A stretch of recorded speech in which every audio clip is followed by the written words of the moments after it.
Scrubbing blood from any surface is harder than you expect. It gets under your nails before you realize it, and the smell hangs in the air, poisoning the room. I remember going through the motions in shock the morning after all of this happened, methodically scraping away at the floor and walls until everything was clean. At the same time, it's also easy in an unsettling way. Generic bleach cleaner and dish soap works perfectly fine. I had to put the sheets into the garbage, though there was no salvaging those. I ended up sitting alone in my spotless bedroom, surrounded by a heap of bloody rags, while trying to make sense of what I had seen the night before. Anyway, I'm getting ahead of myself. I met my freshman year roommate for the first time the weekend before classes started. We'd found each other on Instagram. I'm Emma, and you're Gemma, isn't that cool? We were both math majors and read the same books, so I figured I might as well take my chances compared to a random assignment.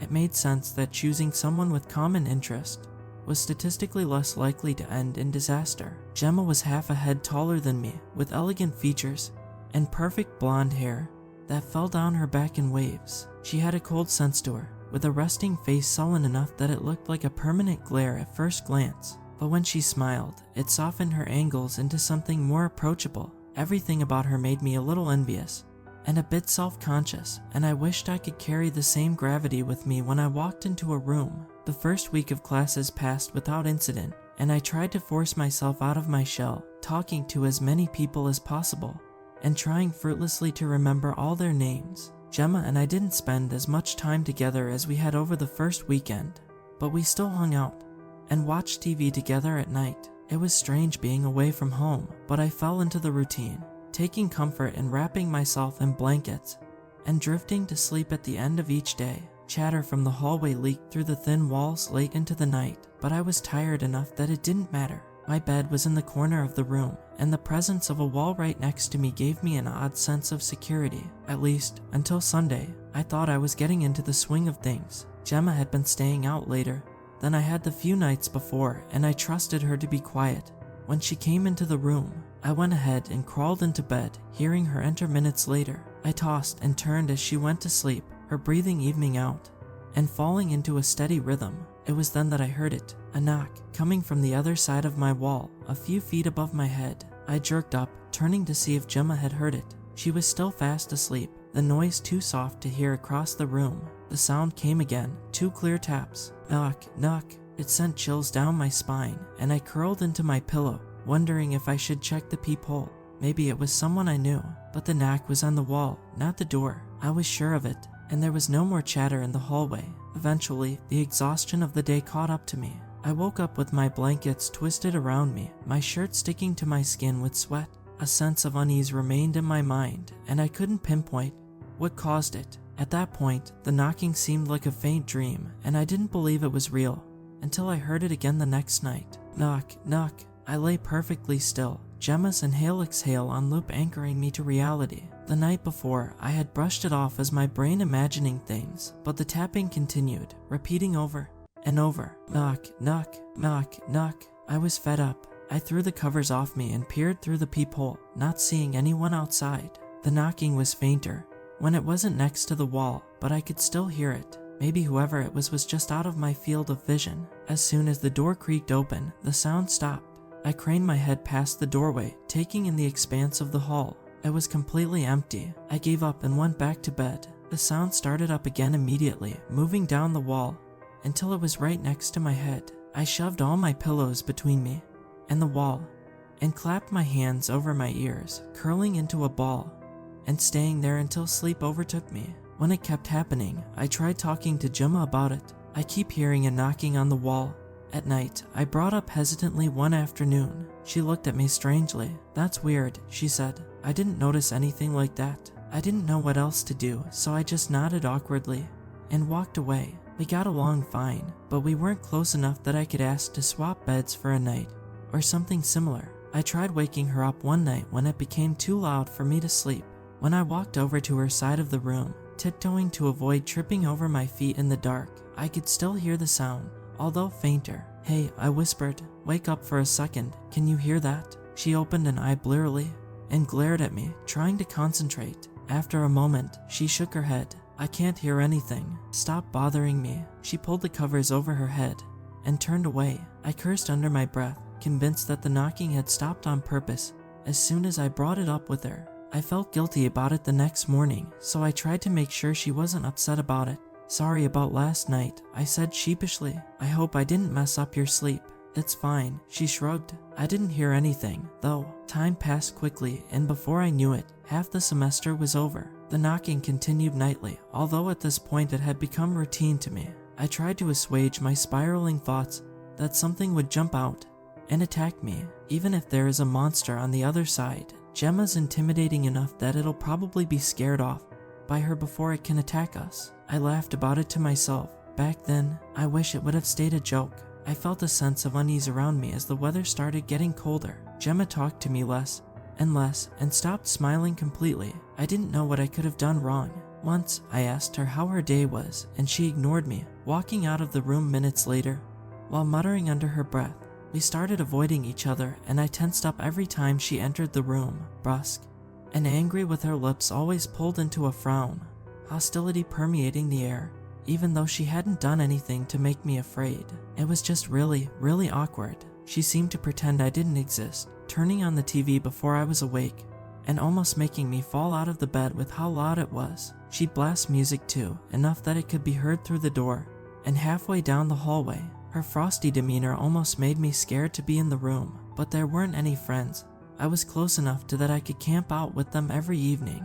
I tried to convince myself that I was overreacting. She was just a person, and all that her chilly attitude was doing was making my college experience a little uncomfortable. Through all of this, the knocking kept appearing without fail every night. Eventually, I was fed up enough to try investigating. Someone is knocking on the wall and then disappearing. Whenever I check the peephole, it's empty, and there aren't any footsteps either. I had the horrible thought that something could be in the wall, but chased it out of my head. The frame was only a few inches across. There was no way anything living could fit inside of it. The same day, as I was getting ready for bed, Gemma opened the closet door right into my face. It hit me square in the nose, and I cried out, stinging pain prickling around my eyes and forehead. She continued as if nothing had happened, and I was so frustrated I could have screamed.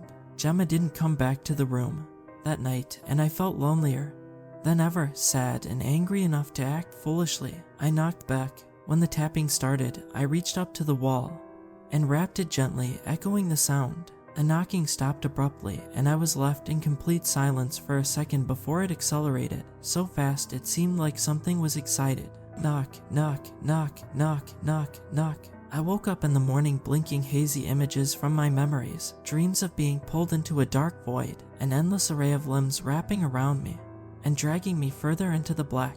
I was terrified that somehow I had opened a door, and whatever was inside my walls knew that I was on the other side, soft and vulnerable. I didn't see Gemma around much anymore. Usually, we would run into each other a couple times in the afternoons and evenings, but at this point it was a surprise to me if I saw her before I went to sleep. Whenever she came inside, she was brusque and perpetually furious, and her demeanor set my heart on edge. Finals were approaching quickly, and I tried to reach out to every acquaintance I had made over the course of a few weeks, hoping I could pull myself out of my funk and finish the semester strong. I had to remind myself every night that there was no reason to be afraid, and my thoughts cycled between various lines of reasoning.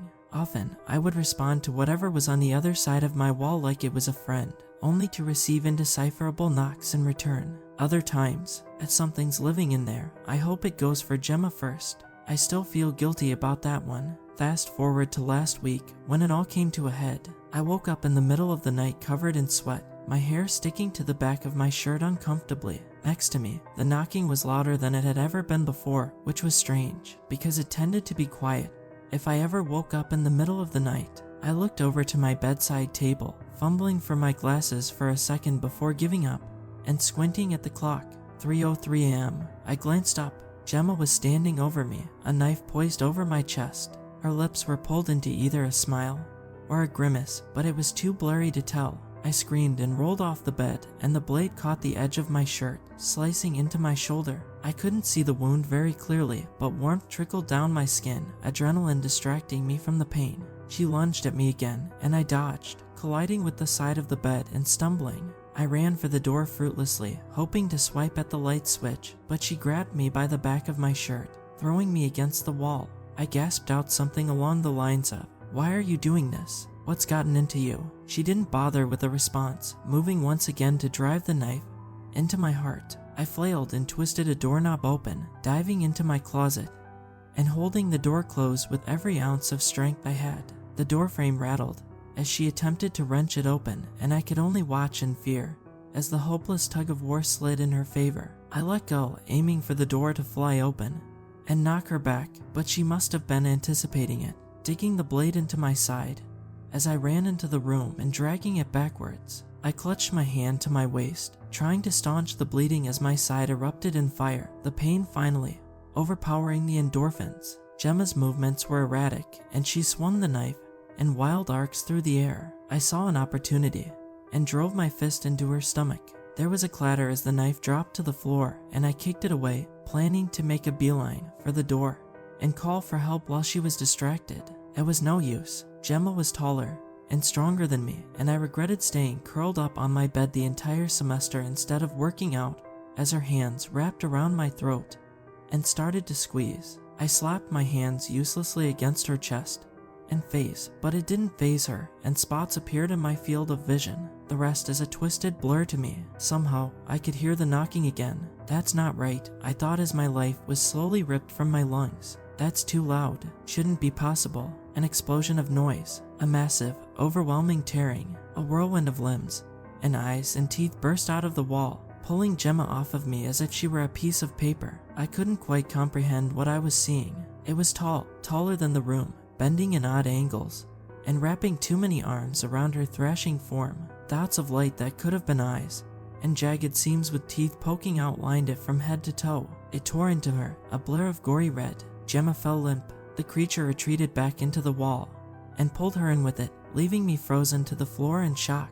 I sat there for hours, unmoving, until exhaustion took over and I collapsed to the ground. I woke up a few hours later to see the wall intact, with no indication that some inexplicable being had made its home inside. Thankfully, I hadn't bled out, and the jagged wounds on my waist and shoulders were mostly clotted shut. I cleaned up all of the blood and showered, going about my day on autopilot. The knocking was still there the next couple nights, though it was softer. "Are you still there?" it seemed to be asking. I was too scared to respond at first, but I gave in on the last time I slept in that room, tapping twice. "Thank you. I hope it understood me." My room change form went through for the following semester, much to my relief.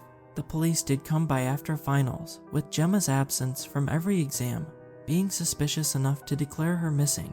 I denied seeing her, and they didn't inquire any further. I still don't know what the creature was, or where it came from. It might still be there. Maybe there are more, an array of inhuman beings taking up in between spaces, listening for a friendly voice. Or maybe it was entirely random, and I had just as much of a chance of being taken as she did. Either way, I'm praying that my mind is playing tricks on me. It's been 2 weeks since this semester started, and I swear I heard knocking again the other night. The thing is, my new room is a single. Wish me luck.